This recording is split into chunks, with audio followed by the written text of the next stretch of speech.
And we're live. Hello. Hello. We're finally back. I always wanted to play that. You know that clip where what's that guy's name? Bill O'Reilly. He's like, "We're going live. We're going live. God damn it!" By the way, we were just talking for 5 minutes, but we did not mention this. Did you watch any of the SNL 50th anniversary? Parts of it, I was in and out of consciousness. Oh, okay. Yeah. Okay. Yeah. Some of it was very good. Some of it was really bad. But I the Adam Sandler song was, I thought, the highlight for me. That was good. Yeah, it was good. I'll have to watch it tonight. I'll watch it after we do our. But we have other videos to watch today. We've never finished watching part 2 of the Captain Nappy video. This is part 2 of the Charles Nappy world record fluke catching video. We were supposed to do this a couple weeks ago, but I got sick. I had the flu. And I got sick first. You got sick first. So we were both really sick. But let's get some. We've got 14 people on now. So get your comments, questions, whatever you have over in the chat. We'll be sure to answer it. What do we have here? Let's see. Show. Oop, I don't want to show that. How do we get the chat in the comments here? All right. I don't think we have any comments. So let's start the video, shall we? Yeah. All right. Let me get over to. So part 1 is available on both our channels if you want to see the first half of the video. Yeah. So this is part 2. You can go back on either channel and watch the first part. Here we go. Mr. Hairmore will. I can hear it. Oh, there it is. Puncture the fish's spine, and he won't be able to swim. I went back a little bit just so we could. Yep. Whoa! Yeah, he was out of the water for a while. He'll come around in a little while.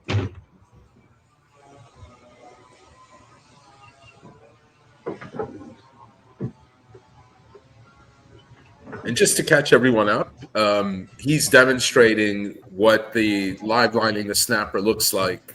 And allegedly, right, that's how he got his world record. Yes, that's how he caught the world record. Was on one of his fluke rigs, which we're looking at here with a. Okay, he's going nice now. He's going nice now, and that's the way he'll be swimming in front of your fluke. The big fluke on the bottom. Looks like he's chasing that little sand eel. Just about got it. Oh, there he goes. That's the right way to hook a fish. Look how natural that looks. That fooled the biggest fluke ever caught in the world on rod and reel. And I'm sure you can see why. Those hooks are not bothering him at all. Just a little weight, but look at him go. No, not bothering him, Hal. I would think he'd beg to differ, meaning the snapper, that they're not bothering him. Now there's zillions of fluke rigs on the market. My packages say, every package says, American-made leader. Now, it's not just on there to say it's made in the USA, hooray for me. It's not on there for that. Because if I could get away with using imported leader, like everyone else does, a little cheaper, it'd be okay, but it doesn't catch the fish. This is American-made leader. Would you hold this? This is imported leader.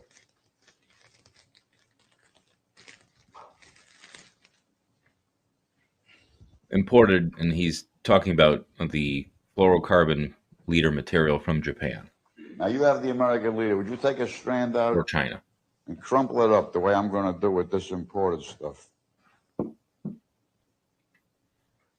while he's doing that, I don't know if you can get that in there, Marty, but on the bottom of each package of my rig, it shows you what the imported leader does and what the American leader does. It presents the bait naturally. With this one, if you're fishing in the rips, which is probably one of my favorite spots, the current and tide is so strong, it twists it and knots up, and it doesn't present the bait right. And you won't catch half as many fish.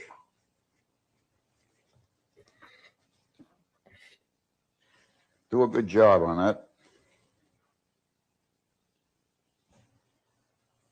Like this one is a good job. Now, this is the imported leader. This is what I have to do with my leader to straighten it. Hold this up, please. Okay.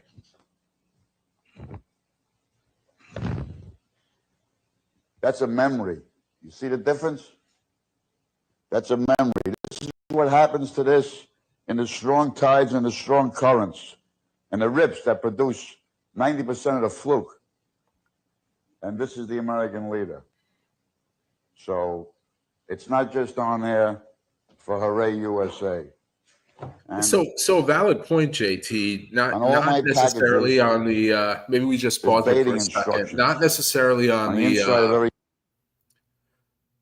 on where the leader is made, but just on presentation. And you know, I know it's striped bass, not to segue to a different species, but it's very easy. Like he's saying, we fish the rips a lot. It's very easy to get that leader material all crumpled and twisted, and boy, oh boy, you're not going to catch fish when that happens. It's going to wind up wrapping around itself. It's not going to look right. So it's a valid point, and not just for Fluke. That leader material should be nice and smooth. Yeah, and honestly, the more expensive fluorocarbon you buy, the better it's going to perform.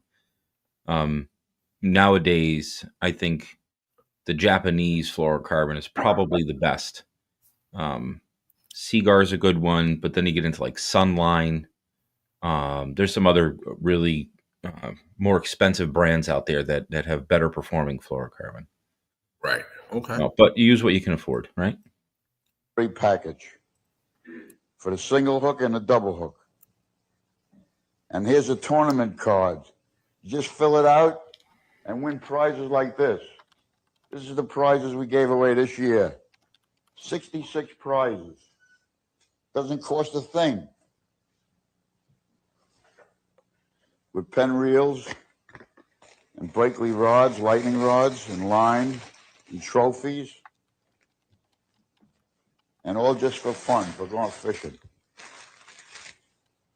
This nice pen reel goes with this rod. And we gave 16 of these away and 50 prizes to the third, fourth, and whatever we had winners.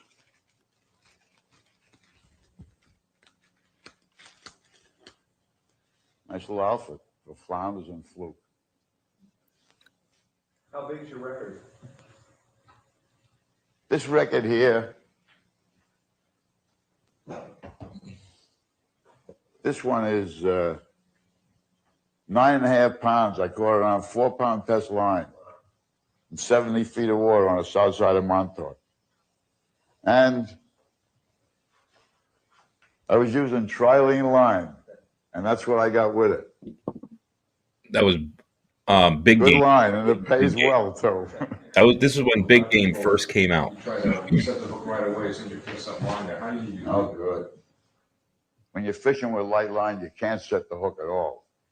And when you're fishing with any kind of line, the most common mistake people make is not giving the fish enough time. Fluke, you got to give a lot of time to. They like to grab the fish or the bait and hang on, swim with it for a while. I seen my friend Percy make a lift. He drives me nuts. I can't even look at him. He makes a lift, and you see the fish biting, and he just leaves it there. It seems like an eternity, but he catches the fish. But I can't watch him. I can't do it that long. When I lift and feel a fish, I just hang out for a while and let him swim with the bait, and then I try and let it back easy so he don't feel no drop back like that. He'll know it's a phony. If it's a big fish, believe me, he'll know it's a phony. And drop it and won't touch it again. You got to try and leave it back with the same tension he's got on it until you hit the bottom. Then you could thumb it out, let about 10 feet out, and when it's starting to come taut, if you still feel him biting, then you could hook him any way you want. You got him. But you So have clearly to that's drop for back bigger every time. baits. Always. Snappers and Biggest mistake larger people strips. Because I don't know if you want to wait if you have a rub Not on, enough time. a gulp on. Try and hook Yeah. the fish right away. But you're dropping back and you're not worrying about the fluke feeling the sinker. You just don't want to feel the tension from the pole. I want to feel everything from the minute it goes because I can't dead stick or nothing. And sometimes you catch a lot of fish doing that. I just can't do that. It's not in me. I gotta have the rod and reel in my hands and feel it. Then I know I caught him when I catch him. How do you set the drag? How do you know? Accordingly. I set the drag very, very loose, almost as loose as I can make it. You could always tighten it, but sometimes, most of the time, it's too late to loosen it. So I make the drag almost like it's in free spool. So it comes off the reel like that. See, that's in lock. And it's so smooth, this Penn reel. They got that new drag system. They are great. 70 foot of water. I wouldn't use anything else. On that light line, how often do you change it? Every time I catch a fish. Won't that, especially like 2 and 4 pound test breakdown quickly in sunlight? Probably. I really don't know about that. With the new techniques they got, especially Berkeley, they got this laser lights and all that. They're really doing wonders with line. That big game line they come out with, this here, I probably have enough for all of you here. We field tested this 2 years ago when the first come out. We fished on a Ranger wreck in 40 fathoms out of Montauk with a 53-foot boat. And we anchored the boat with 50-pound test line. We got hung up in a wreck, and we couldn't break the line. We anchored the boat with it. It's really good stuff. How do you keep it from wrapping it around? Yeah. Ranger rack. Yeah. The imported lead is a big thing, which I showed them before. Spinning reels are a big thing. But the most important and the most common mistake everybody makes about the wrapping of the hook around the line is you fish with pretty big baits when you're fluke fishing. Even if you're using just a big piece of squid and a big killie. The sinker, you could have a 6-ounce sinker. And the bait could be 12 ounces. But when you drop your line in the water, the sinker's going to go down, the bait's going to float. And if you drop it down fast, especially with the imported leaders, you're out of luck. That's going to twist around if there. you've ever striped you'll bass be down fish, at the bottom, you won't even know it. Three-way bucktails People with be heavy catching weights, fish you know, around to you, bring it down nice and won't know easy. it. Otherwise, it's going to wrap like and you're even saying. when you pull it up and see it, you won't know it. You won't know if it happened on the way up or on the way down. But that's when it happens, on the way down.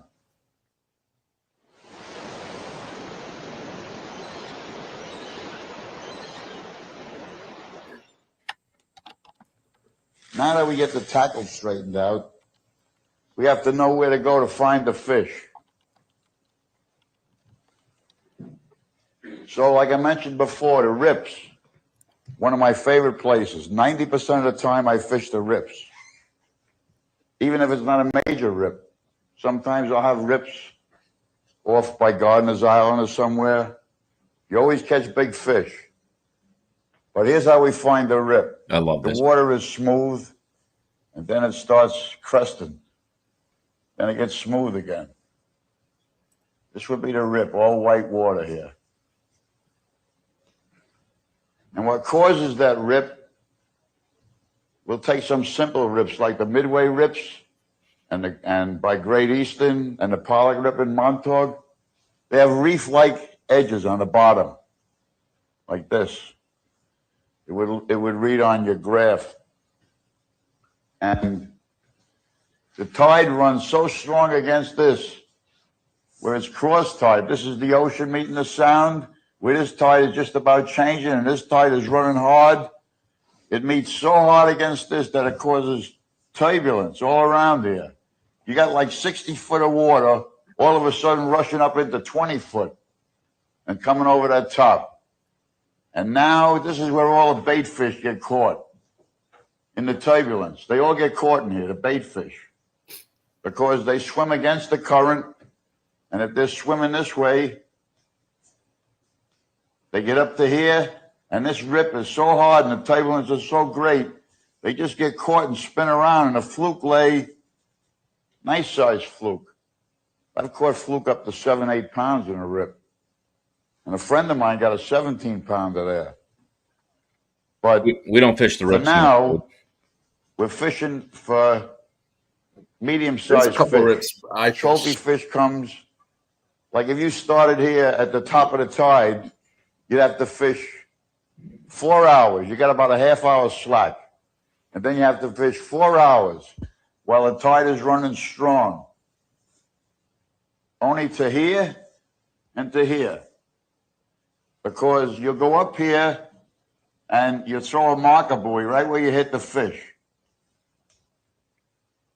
But you're not going to hit the fish here. You start up here because if you're fishing with big baits especially, you have to let your line down slow. Otherwise, the line will come up and twist around your main line and you'll never get a fish. Now we're using GPS So waypoints instead of you buoys. start to drift here and start letting your line out slow. By the time you get with this fast current, by the time your line gets to the bottom, you'll be right here where the fish are feeding. And then by the time you get here, you throw the second buoy out, because when you drift back here, even though there's really big fish back here, there's really big fluke laying back here, but you won't catch them then. Because in all of that 4 hours, of that really roaring tide, the bait fish are all here. The 4, 5, and 6 pound fish are chewing them up to all the bait fish. The bits and pieces and halves of them are coming back with the current, and the big fish just lay there and eat all they want for them. While the little fish, they won't get mixed up in this frenzied feeding. They're too smart and too lazy. And then, after you got your marker buoy down, you start to drift here, you stop here, lines up right away, you come back to the first buoy, because in that tide, if you go 10 feet past here, or 10 feet past there on each drift, you'll miss like 2.5 hours of fishing time in the course of the 4 hours. Now, after the 4 hours, the white water disappears. The rip is stopping now because the tide's really slowed down immensely. Forget it. There's no more turbulence here. The fish could swim. The little bait fish could swim. The fluke that are here feeding, there's nothing really for them to get excited about anymore. All the bait fish have stopped being twisted and turned in this turbulence where they can catch them easy. And the fishing gets really slow there. But then back here, you use big baits now. Fluke belly baits, like with a split tail, that would be your hook. And snappers, live snappers or live mackerel. You drift here now, you drift back here, because the big fish is still there. They never get mixed up in this. And for 1 hour, you got a chance to get in a trophy fish that you can put on a wall. And that's where they are. You only got an hour to catch them, though. And I think that's about completes about the rips, the principle of it. And you catch fish on every rip. I fished in rips in Robert Moses. I've never been there in my life. And I caught nice fluke in a lot of them. Once you fish one rip, anywhere you go, you can fish the rip the same way, any rip you come to. Okay. That's it for the rips. Oh, I can't. This part. Now, this seminar is Dry about paper catching towel big on the fish, board. so when we catch big fish, we lose a lot of tackle because they hang out in the rocks, rocky bottoms. They hang out in the rocks and they bury themselves in the gravel.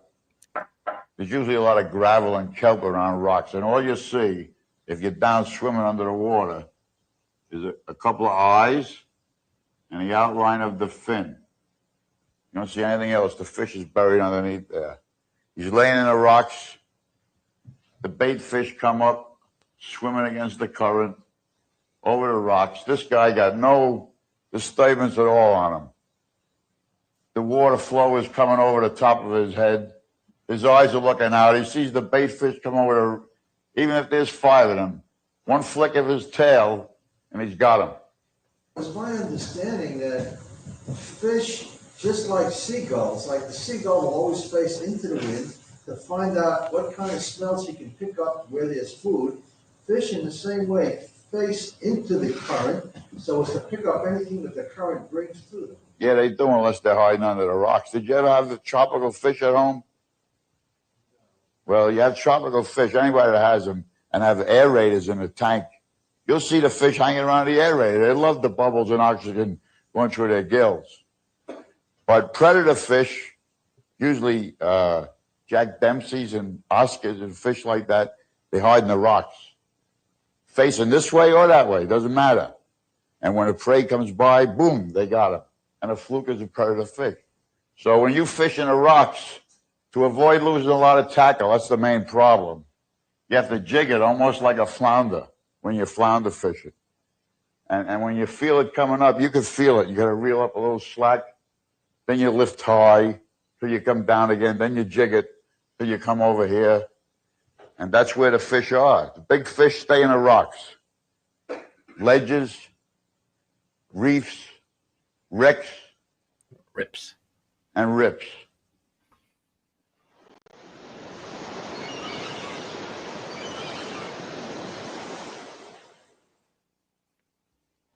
You'll see the white water's really subsided a lot on this rip, but you can still see the edge very, very plain.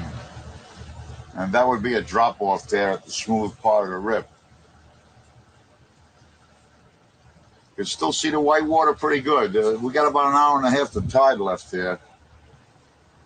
But this is what a rip looks like. This is what you look for. Now, we're in a Great South Bay here. Somewhere around Massapequa Cove, I would imagine. And look at how nice this rip stands out. And this is where, like I told you, the turbulence is strong and the bait fish get caught. And we catch pretty nice fluke here in a rip.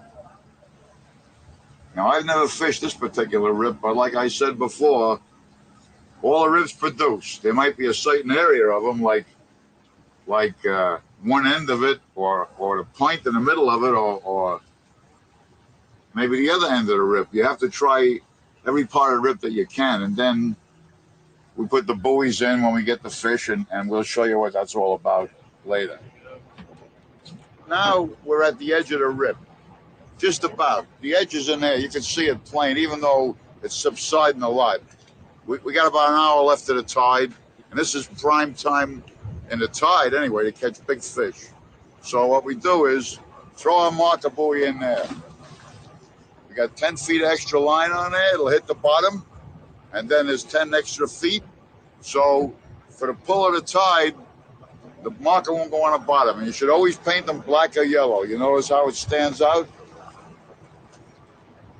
A white one, especially when the rip is working good in the Crazy white to think you made the point earlier. Pre-electronics, like advanced electronics, like GPS, Okay. what you had Now to we're do gonna to figure fish out where to start and and stop. drift along our marker and hit the edge of the rip. To the other edge of it, there's 2 edges now. And when the bites stop, we'll throw the other marker in and we'll have a direct line on drifting from the start You know where this is? to the end said Massapequa without in the wasting Great any South valuable Bay. fishing time. Okay, now we're I coming think that's to the what end he of the said rip. earlier. I don't know You if can it's the see same edge spot. here, plain as Have day, you ever even though fished the there? tide subsided a lot, quite a bit. You can still see Way the edge west of the of rip us. really good. You don't have to look for the white water. You can still see the rip.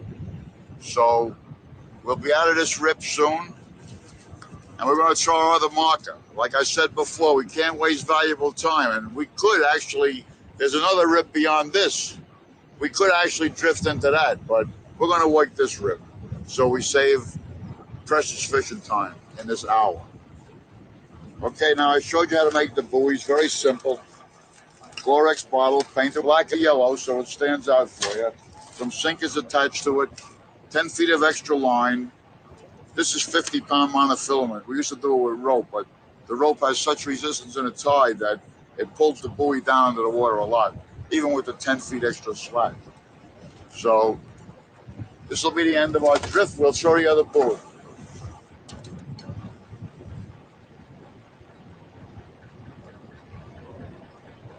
And you can see the edge of the other rip starting there. So what we're going to do now is make another drift back between our buoys. That'll be your drift pattern. See the two buoys in line? And you won't waste any time. There's one at this edge of the rip and one at the end of the rip. And that's where the fish are feeding. So get to the last buoy, start fishing here. By the time you let your baits out slow the way I said, you'll be right at the edge of the rip with your baits. As you can see, you can judge it from the distance of the smooth water to the rip. And we got the straight line, right in line. We drip right through the rip to the other edge and catch the whole area where they're feeding. Now, of course, we don't want to clutter up this whole rip with buoys. So if you see someone fishing with buoy markers, just use the buddy system and fish right on his markers. Or let him fish on your markers. Either way. Let him fish on your markers, Hulk. Stay off my markers.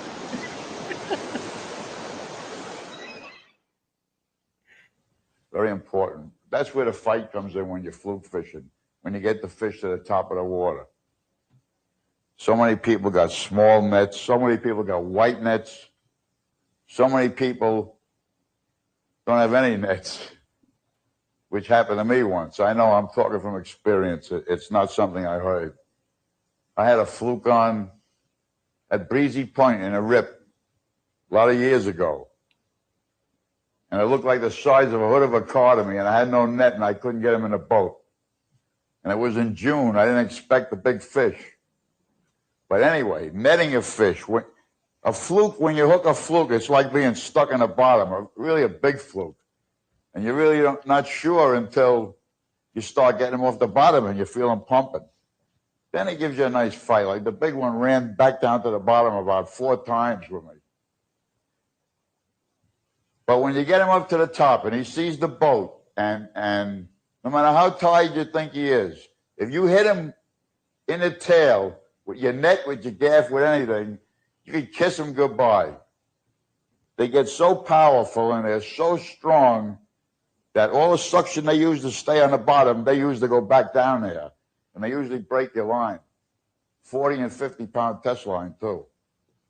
So never do that. That's the first rule. Never net him from the tail. Never reach out with the net like that.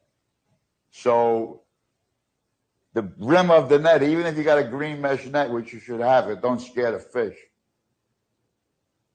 When they see the aluminum rim, they're going to go crazy and you're going to lose them. The right way to do it is make the angler turn the fish around and swim them into the net. That's the only way, the right way to net a fluke. Here's a prime example of how trophy fish are lost at the boat. Tail face with the net. Goodbye, trophy fish.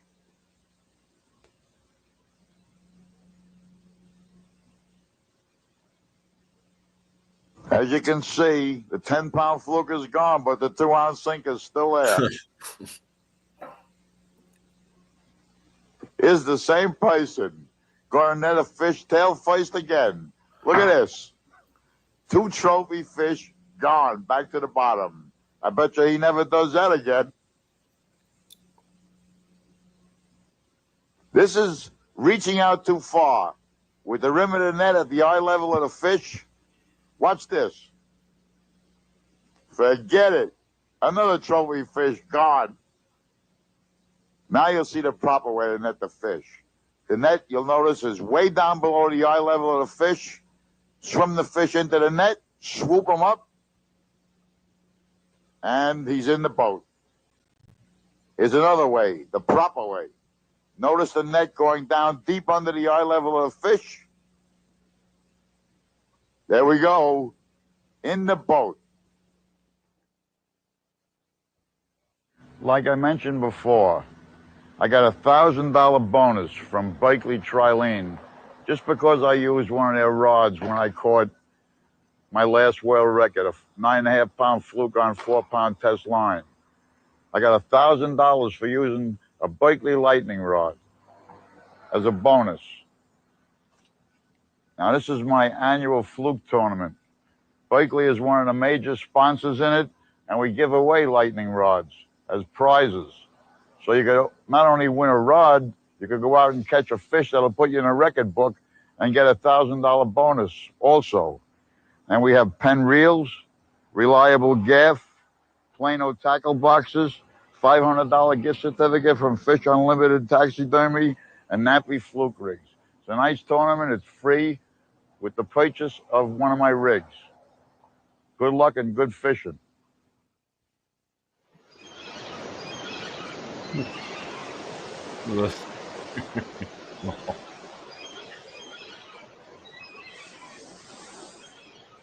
That was back when the limit was 10 apiece.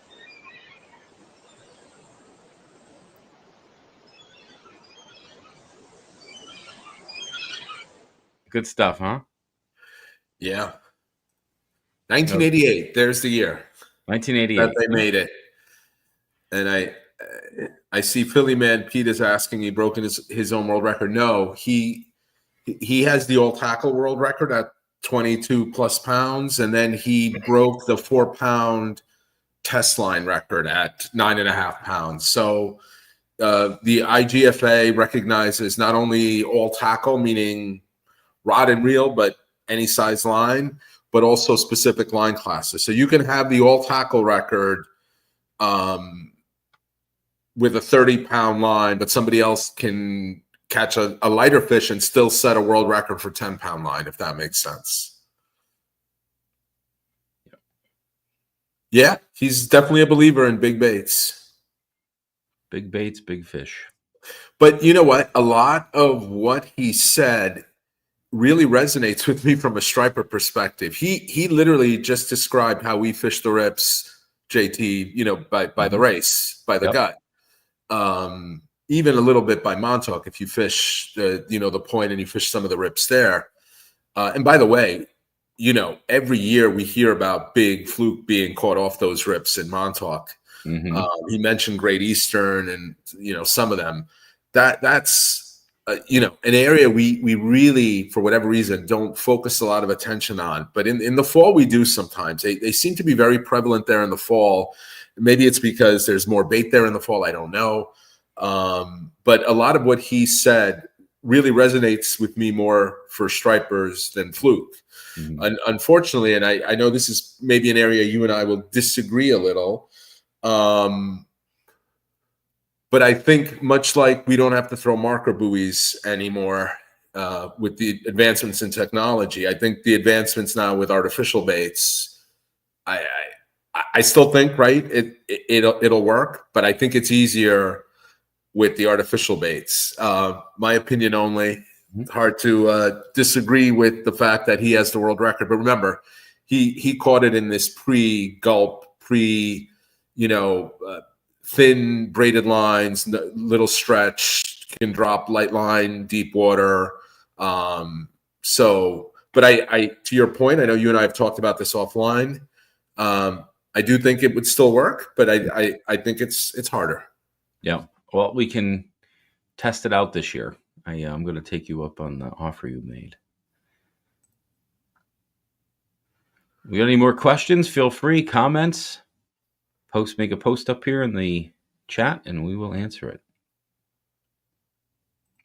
Yeah. By the way, JT, there's another really cool video out there. I'll find it and send it to you from about 20 or 22, 23 years ago. There used to be a weekly fishing show, Northeast fishing show called Northeast Angling, I think it was called. It was with two captains. I forget their names now. Man, I love that show. I watched that. And they once did a Fluke episode in Peconic Bay, my home waters, back when the Fluke were in thick in the spring. And you see how many boats are fishing and the amount of Fluke they're bringing up.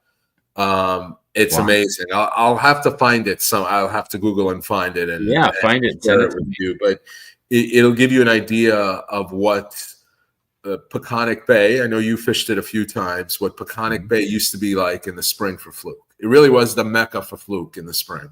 Oh, that'd be great if we could find that video. We could do another watch party. I've got we got a new comment here. Did Mike Hunter 13 said, did his friend Poise C make a video? I don't know what that means. I know there was another video. There was a TV show that somebody had. It was from like the early 90s. Somebody had posted up on YouTube where they were fluke fishing below the Whitestone Bridge. Okay. Philly Man Pete has an interesting comment. Yeah, I'd like there to we see a go. YouTube episode where you go on a fluke trophy hunt using Nappy's bait strategy. That would be cool. It would be cool. You know what? It would be awesome. I might do this on my boat next year when I have Skinner on board on a trip, maybe when I don't have a charter and we can just fluke fish for fun, where Skinner will only use his tried and true method and I will only use. Now, to be fair, I used to use bucktails from years and years before I even heard of Skinner. But 25 plus years ago, I was on the Nancy Ann, a very well known, probably the best versed captain, Richie Jensen on the Nancy Ann. The guy is like knows fishing, saltwater fishing, and the waters by where I fish like the back of his hand. I was on his boat for a fluke trip, and I was using high lows. We were all using squid and spearing, and I broke off at one point. I was doing okay, and I opened my tackle box, and the mate came over to help me, and he's like, "Oh, you want me to tie you up?" I'm like, "I'm gonna just put another rig on." I had the ready-made high-low rigs, and he saw that I had a bunch of bucktails that I would use for striper fishing in my box. He goes, "Hey, you ever thought of using a bucktail?" I said, "For fluke?" I was like, "Are you crazy?" It's like, "Let me tie you a rig." And he tied a dropper a foot above the bucktail, and we put it just a bare hook. And I never went back to high lows after that day. It was amazing how the catch upped when I started doing that.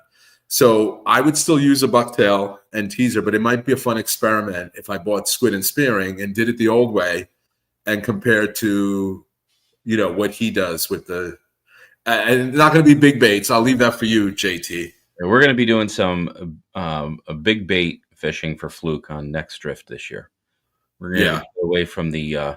We've got so many gulp and bucktail videos. We want to do something different, and it's been something that I've wanted to do for a long time. And we're going to attempt to do it out where I think potentially a world record lives. Yeah, that'll be a great series of videos we're coming up with this year. So.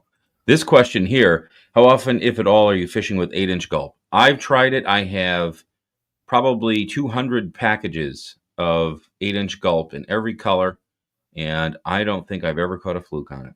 Same. I've tried it. I've never caught a fluke on it. I've stopped using it. I think the deep water we fish, 6 inches is the magic number. It's crazy how just going a little higher just seems to they don't want to hit it. And much like going lower, you catch all the sea bass and the porgies and all the crapfish. 6-inch seems to be the magic number.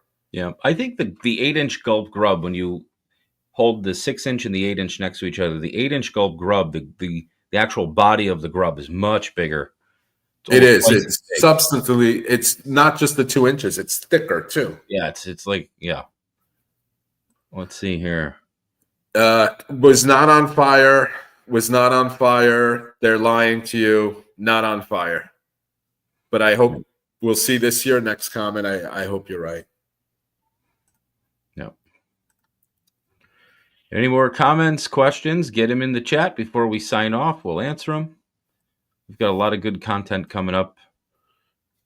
And I actually just put up a video today. If anybody is interested, with a really good fluke trip from last summer. One of the very few really good trips we had last year. And I can't wait. We're a couple months away. I know. I'm so ready. I spent some time down at the boat yesterday. But yeah. All right. I think that's it, JT. All right, everybody. Thanks for watching. We'll come up with another video. John, see if you can find that video. I have another one I want to show. Look for it now and reply to the invite video. Yeah. Yeah. Good deal. All right, guys. All right, Take it everybody. easy. Thanks for watching. Stay warm.